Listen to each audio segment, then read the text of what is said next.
Bismillahirrahmanirrahim.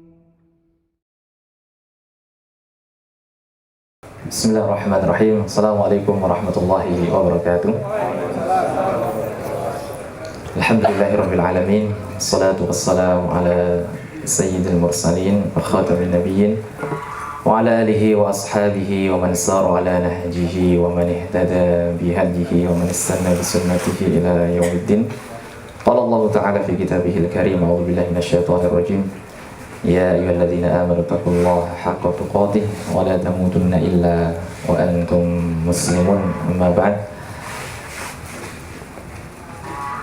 Firman para asatid, asatinas, bosku dan juga para ayah semuanya, Butab Al-Fatih Yogyakarta yang dimuliakan Allah Subhanahu wa taala.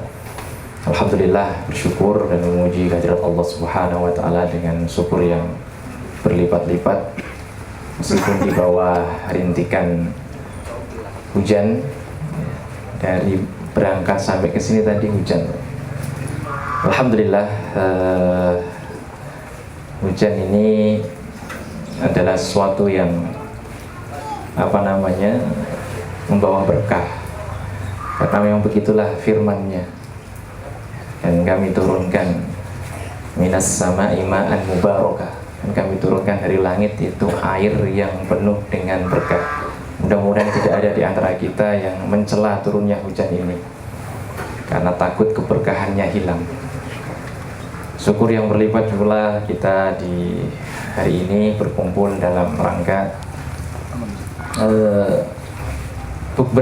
buka bersama. Dan jujur Pak, saya juga kesini tadi itu semangatnya karena sudah lama nggak kesini. Saya ingin melihat progresnya seperti apa. Ternyata alhamdulillah uang hampir 400 juta baru segitu Pak. Ya. Masya Allah. Tak tanya Pak Febri tadi, yang tertanam berapa Pak? Beliau mengatakan 50%-nya Pak. 200 juta nanam duit gitu. Subhanallah. Tapi alhamdulillah, ala kulli hal kita bersyukur kepada Allah Subhanahu wa taala. Mudah-mudahan apa yang kita citakan dari berdirinya Butab Al-Fatih Tegalrejo ini dipermudah oleh Allah Subhanahu wa taala, dan mudah-mudahan uang yang sudah kita infakkan, sudah kita wakafkan untuk membangun Butab Al-Fatih Tegalrejo ini diganti dan dibalas berlipat-lipat oleh Allah Subhanahu wa taala. Amin ya rabbal alamin. Salawat ma'assalam semoga senantiasa tercurah limpah kepada Nabi Muhammad SAW, keluarga beliau, sahabat-sahabat beliau, dan orang-orang yang mengikuti jalan beliau kapan dan dimanapun mereka semuanya berada. Para ayah yang dimuliakan Allah Subhanahu wa taala. Tema kita di bukber kali ini apa? Ramadan Dermawan. Ramadan Dermawan. Ramadan yang dermawan. Dan memang seperti itu. Ramadan itu memang bulannya dermawan. Telah kami sampaikan tadi di kajian OTS bahwa yang menjadi perubahan atau yang terlihat pada diri Rasulullah SAW, perubahannya itu pada ibadah sholat, ya, puasa, dan juga ada ibadah infak, sedekah. Silakan nanti dilihat. Begitulah memang perubahan yang terjadi pada diri Rasulullah SAW, tambah semakin dermawan.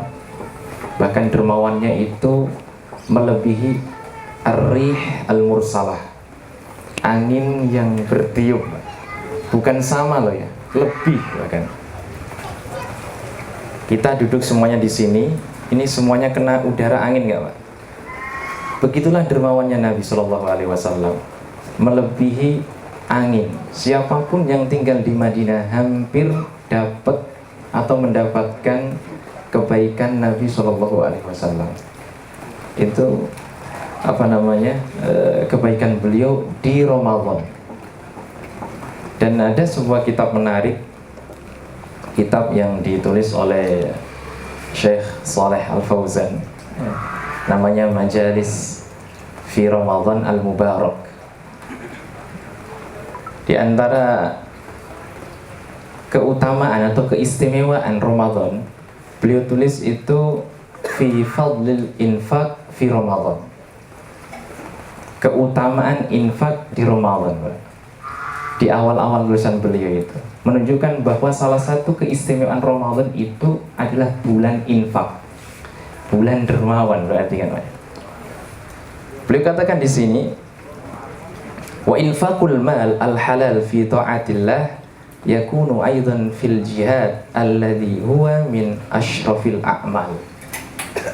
Ya. Infak dengan harta yang halal itu termasuk ketaatan yang paling mulia di sisi Allah Subhanahu wa ta'ala, terlebih di bulan Ramadan. Tarawih oke lah, baca Quran ya. Tapi ternyata beliau di sini mengatakan infak dengan harta yang halal itu min asyrafil a'mal, amal yang paling mulia, termasuk amal yang paling mulia. Fal jihadu fi sabilillahi bi amwal muqaddamun al jihad bin nafsi fi ayatil Quran. Jihad dengan harta, Pak, itu lebih didahulukan oleh Allah daripada jihad dengan raga di setiap ayat Al-Quran. Saya mencoba nyari tadi, ada sekitar kalimat fi sabilillah 43 kali diulang oleh ayat Al-Quran. Dan memang kalau kita buka kalimat fi sabilillah, jihad di jalan Allah, itu selalu mendahulukan jihad dengan harta. Hanya satu kali di At-Taubah 111 jihadnya dengan raga, jiwa dulu, Pak, baru dengan harta. Itu yang ditulis oleh beliau. Kalau di 111 At-Taubah itu bunyinya innallaha ashtara minal mu'minina bi anfusahum wa amwalahum. Gitu kan, Pak ya? Tapi selain itu, Pak, rata-rata jihadnya itu pasti didahulukan dengan kalimat amwal, harta. Makanya memang di Ramadan terlebih ya, harus memperbanyak jihadnya itu dengan harta,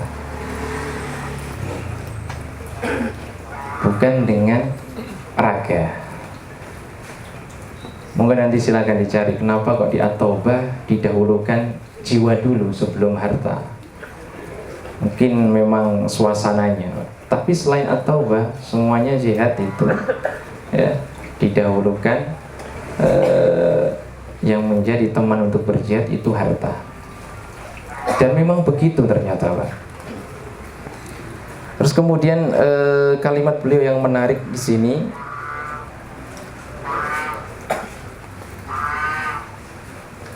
fayambaghi lil muslim an ya'lama hadza liyuaddi ma aujaballahu alaihi fi malihi min haqqin ma'lumin wa an yatasaddaqa wa yatatawwa fi ma zada an dzalika wa la yuhrimu nafsahu. Dan seyogyanya bagi seorang muslim itu, Pak, hendaklah dia itu mengetahui ya, dan melaksanakan apa yang telah diwajibkan oleh Allah pada hartanya. Dia harus paham bahwa yang diwajibkan oleh Allah atas harta seseorang itu memang diinfakkan, memang didermakan. Dan hendaklah seorang muslim itu tidak mengharamkan dirinya untuk melakukan itu.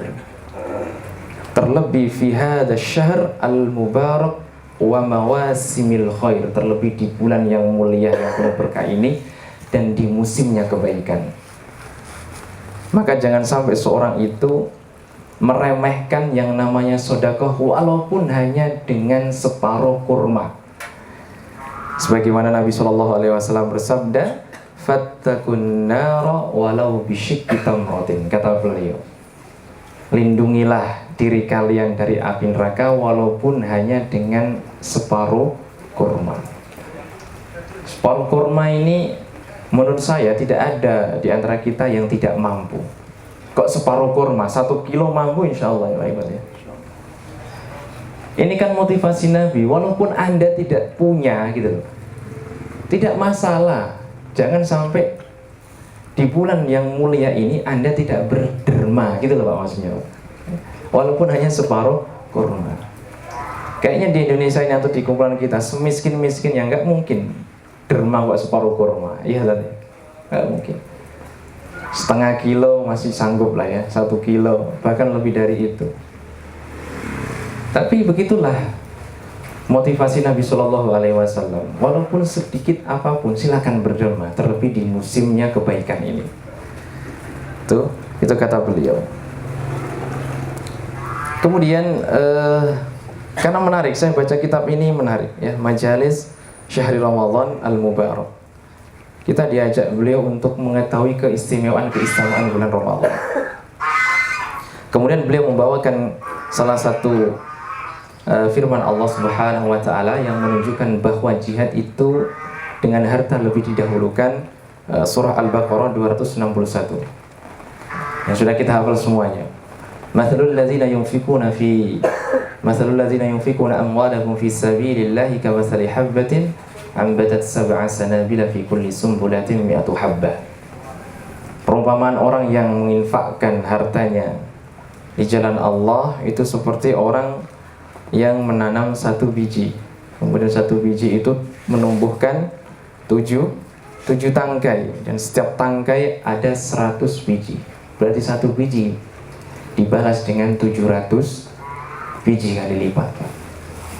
Itu orang yang berinfak. Dan memang muslimin, Pak, ya, itu tidak mungkin jaya, ya, tidak mungkin mencapai puncak peradabannya kecuali ya, kita semuanya ini mendermakan harta kita. Ada satu kitab menarik lagi namanya Limadza ta'akhkhara al-muslimun wa taqaddama al-akharun. Kenapa muslimin itu terbelakang, mundur, dan kenapa umat yang lain itu naik? Ditulis oleh Syekh Amir Saqib Al-Salam. Tulisan itu sebenarnya jawaban atas pertanyaan seorang ulama Indonesia setelah kemerdekaan. Itu salah satu yang sedang saya baca itu. Panjenengan silakan nanti baca, Pak. Setahu saya sudah ada terjemahannya. Limadza sudah ada terjemahannya. Limadza ta'akhkhara al-muslimun wa taqaddama al-muslimun al-akharun. Kenapa muslim itu mundur dan umat yang lain naik? Kemudian beliau di situ, sang penanya kan mengatakan, bukankah muslimin itu mulia? Walillahil izzatu walirasulihi walil mu'minin. Izzah itu kepunyaan Allah, Rasul, dan muslimin. Kenapa ya Syekh, kita ini kok terbelakang, kita kok mundur, kenapa? Kemudian dijawab oleh beliau jadi 1 buku, ya, 1 buku. Ya. Di kalimat-kalimat beliau di dalamnya itu mengatakan bahwa kalau memang muslim itu jaya mendapatkan kemuliaan izzahnya tanpa beramal, maka Nabi dan para sahabatnya lebih berhak, kata beliau itu. Saya langsung Masya Allah, benar. Tentu Nabi Muhammad SAW dan para sahabat lebih berhak, Pak, untuk mendapatkan izzah lebih dahulu. Tapi ternyata mereka 13 tahun harus dianiaya, harus dizolimi, dibuli, diejek, dan lain sebagainya di Makkah 13 tahun. Lalu kemudian mereka menginfakkan hartanya, jiwa raganya berjihad di jalan Allah. Akhirnya Allah berikan kemuliaan. Begitulah kemuliaan sebenarnya, Pak. Allah akan hadirkan kalau setiap kita ini mau mendermakan harta dan jiwa kita. Terus seandainya beliau mengatakan dalam kitab itu, oke lah, kalau seandainya seperti itu baik. Tapi pertanyaan begini, orang Yahudi itu kan jumlahnya sedikit. Kalau muslimin perang kemudian jumlah mereka sedikit, harusnya muslimin kuat. Terus beliau jawab begini, Pak, orang Yahudi memang jumlahnya sedikit. Beliau hitung itu waktu zaman itu ya, jumlahnya cuma 20 juta jiwa, Pak. Bener nggak ini? Sekitar itu. Muslimin menurut perhitungan beliau jumlahnya 350 juta. Padahal di Indonesia berapa? 200 jiwa, Pak ya. Tapi kan nggak semua muslim. Yang dihitung beliau begitu. Mungkin yang di sekitar beliau ya, Timur Tengah sana. Tapi mengapa Yahudi itu lebih kuat? Beliau mengatakan karena setiap orang Yahudi itu mendermakan hartanya. Kalau muslimin tidak. Beliau berikan contoh uang yang terkumpul untuk menolong Palestina 350 juta muslimin. Kalau memang seandainya jumlahnya segitu, kemudian mereka mau mendermakan 10 sen Indonesia saja, katanya begitu, itu terkumpulnya berapa? 350 ribu pound sterling, kan gitu kan ya, pakai pounds beliau hitungnya. Tapi ternyata jumlah yang masuk ke Palestina itu cuma 13.000 pound sterling. Terus beliau mengatakan, gini mau jaya muslimin? Ya ngimpi gitu. Padahal kalau 350 juta 10 sen saja itu kan harusnya terkumpul 350 ribu pound sterling gitu, kata beliau. Tapi ternyata beliau dapati data masuk ke Palestina itu cuma 13.000. Mana sisanya? Beliau mengatakan begitu ya. Makanya muslimin itu mundur terbelakang. Kenapa? Karena mereka tidak seperti zaman dahulu yang mudah menginfakkan atau mendermakan jiwa dan raganya. Jadi makanya kiai kita di hari-hari ini kan bicaranya harta.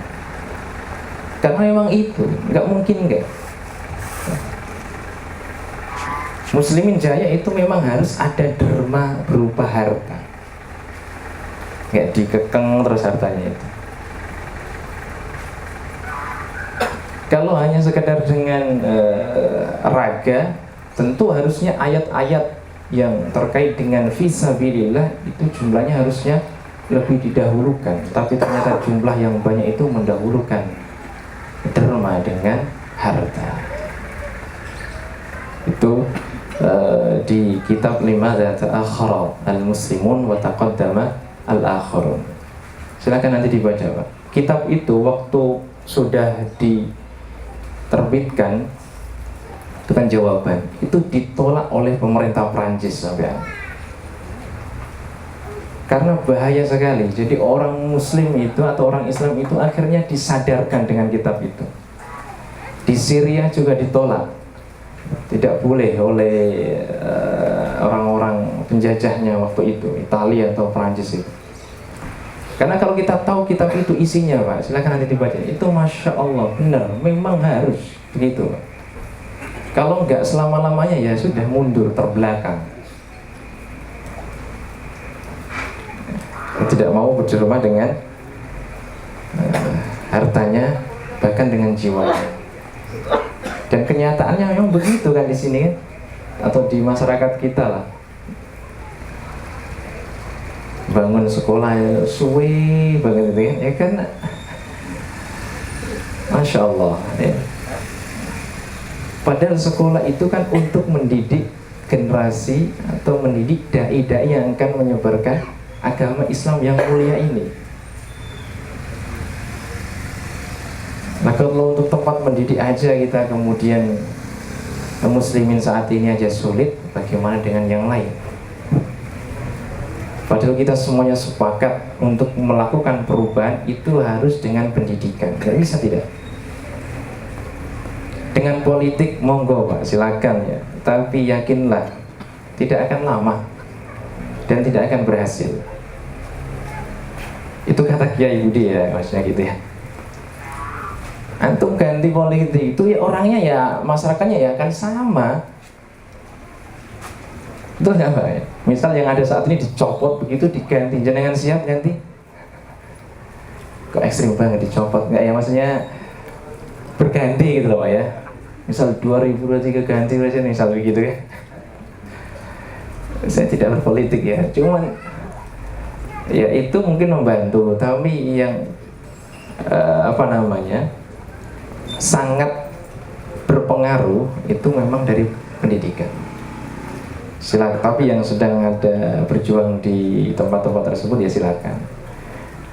Tapi yakinlah Pak, kalau antum baca, pokoknya yang membuat perubahan itu adalah pendidikan. Sederhana, anak-anak kita ini, kita lah, ya kan, kita semuanya dulu kan pendidikannya ya seperti itu. Maka hasilnya seperti kita ini. Kemudian kita berusaha mendidik anak-anak kita di kitab Al-Fatih. Yang disampaikan Ustaz Ridwan tadi itu, Masya Allah, keimanannya luar biasa. Dan memang begitu, candaan di rumah kami anak-anak itu kadang begitu. Tentang iman lah, tentang apa, meskipun luar biasa polanya Pak ya anak saya itu. Tapi begitu memang, kakaknya mengingatkan adiknya kadang begitu. Masuk kamar mandi takut itu, nggak boleh takut. Takut itu kepada Allah, memang begitu. Zaman dahulu kita nggak ada Pak ya, model begitu. Ada Pak. Karena saya ingat waktu kecil kemudian main di sawah, di WD ini kita ya takut, nggak ada jawaban. Takut itu sama Allah, nggak ada, nggak ada. Coba kecilnya seperti itu, Pak. Ya, ada orang salah diingatkan. Gitu. Saya itu sering diingatkan oleh anak saya. Nggak tahu kalau Pak Iqbal ini sama, Pak. Ya. Kan kebayang nanti hasilnya kan, Pak. Mengganti pemimpin-pemimpin yang ada saat ini kan kebayang bagaimana nanti efeknya. Maka ayo kan gitu ya, tempat belajar anak kita ini disegerakan begitu loh ya, disegerakan. Bukan untuk saya, bukan untuk Pak Firman, Pak Iqbal, bukan. Kembalinya untuk kenyamanan anak-anak kita belajar. Kembalinya untuk mendidik mereka menjadi dai-dai yang menyebarkan agama ini, yang menyebarkan rahmat ke seluruh alam. Begitu. Nah, nanti ini hanya mukaddimah ya. Silakan nanti Pak, 2 kitab itu dibaca, Masya Allah menarik. Terlebih yang akhir tadi. Karena itu pertanyaan orang Indonesia Pak. Saya yang tertarik itu ke orang Indonesia bisa bertanya begini gitu loh. Setelah kemerdekaan itu. Bertanya kepada penulis di Al-Manar, majalah Al-Manar. Lalu yang menjawab Syekh Amir Sakib Arsalan. Ada yang pernah baca? Ya, bacaan antum apa Pak? Ya, harus bacaannya begitu Pak. Benar Pak? Langsung tergugah insya Allah kita. Dan kita bangga ternyata yang bertanya adalah orang Indonesia. Beliau resah dengan Palestina gitu. Kenapa Palestina ini kok nggak tertolong? Padahal jumlah muslimin sangat banyak sekali, orang Indonesia juga banyak sekali. Tapi ternyata tidak. Justru malah bangsa Eropa yang maju. Nah, ini aja mukaddimah saja, silahkan nanti dibaca. Ada sekitar beberapa menit. Berapa Pak Iqbal? Jam berapa Pak? 3 menit lebih. 3 menit lagi kita manfaatkan untuk berdoa Pak ya. Iman kalau tidak berdoa, karena doa ini Allah selipkan dalam rangkaian ayat-ayat puasa. Wa idza sa'alaka ibadi anni fa inni qarib ujibu da'watad da'i idza da'an falyastajibu li wal yu'minu bi la'allahum yarshudun. Ada kalimat menariknya itu, ujibu da'watad da'i idza da'ani. Saya akan mengijabahi orang yang berdoa kepadaku kalau dia mau berdoa. Itu kan gini kan, ibaratnya begini, saya ini orang kaya, terus bilang kepada orang miskin, hei fulan, kamu minta kepadaku apapun itu saya akan beri. Kira-kira dikasih nggak Pak Iqbal? Dikasih. Berbeda kalau konteksnya itu, kalau orang miskin minta ke orang kaya, kemungkinan dua, dikasih atau tidak. Tapi kalau orang kaya mengatakan saya akan ngasih siapapun yang minta, pasti dikasih, nggak mungkin enggak. Ini Allah Subhanahu wa taala firman-Nya seperti ujibu, saya akan senantiasa menjawab, pakai fi'il mudhari' lagi. Present tense, selalu gitu. Saya akan selalu menjawab doa orang yang berdoa kepadaku. Syaratnya mudah, idza da'ani, kalau dia mau doa kepadaku. Nah, mumpung ini ada beberapa menit, kita maksimalkan itu Pak, berdoa. Dan jangan pesimis Pak, kadang doa itu kita ragu Pak. Doa, ya Allah saya mudah-mudahan saya bisa berinfak Ramadan ini 10 juta, 20 juta Kutab Al-Fatihah, gitu loh Pak. Gak usah mikir, aduh itu gimana ya, gaji sekian, gak usah mikir. Doa kok tinggal mikir, modal apa kok gitu. Modal lisan, ngapunten ya, modal lisan. Jadi masih beberapa menit kita maksimalkan untuk berdoa yang khusyuk kepada Allah Subhanahu wa taala. Doa sendiri-sendiri Pak, enggak perlu dipimpin. Sudah bisa doa sendiri-sendiri Pak, sudah besar. Jadi tinggal antum berdoa dengan hati yang tulus, mana yang diinginkan silakan dilantunkan. Mudah-mudahan bermanfaat. Begitu yang dapat kami sampaikan. Subhanakallahumma wa bihamdika asyhadu an la ilaha illa anta astaghfiruka wa atubu ilaik. Assalamualaikum warahmatullahi wabarakatuh.